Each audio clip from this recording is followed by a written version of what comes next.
So the first part's going to be about actually growing your business. And I just went through this a couple months ago where I had an increase in clients and income, so I can speak about this from a refreshed perspective. But there's this balance that we all need to find between challenging ourselves, working hard, growing, pushing ourselves. We all know that business is not just going to be rainbows and butterflies the entire time. There's going to be conflict. There's going to be challenge. There's going to be times where you need to work harder than others.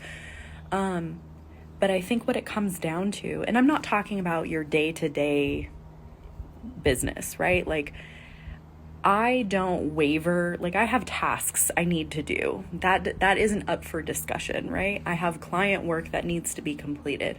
That's not really a variable in my life. But when it comes to actively putting energy towards growing your business, this is where you need to find that like sweet spot in that balance and energy.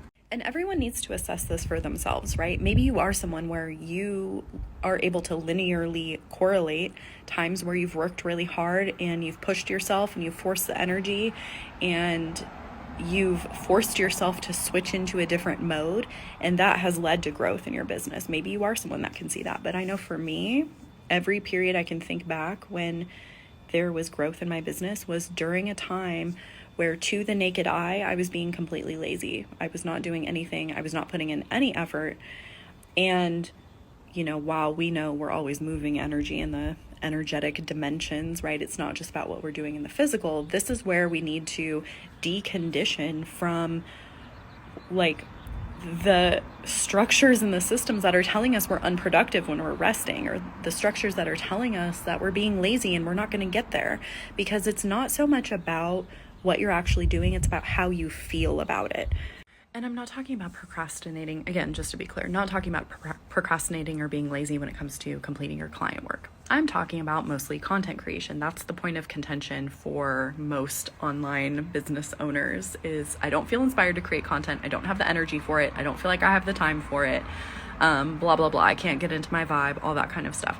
And so first off, what you need to do is admit to yourself that you're just not feeling inspired right now. All creative ventures need a period of rejuvenation. And so if you truly let yourself rest and you fully submit to the rest, you'll probably come out of that and you'll probably feel inspired again in a couple days or a couple weeks. But if you have this like misalignment and this inner discord with it, then what you're doing is you're not fully admitting to yourself or submitting to the rest. So it's going to take longer for you to come out of it. It's going to take longer for you to feel inspired again. And I think, again, this is where like maybe marketing people are going to totally disagree with me, because that's all about show up no matter what, show up every single day, continue to force it, push yourself, blah, blah, blah.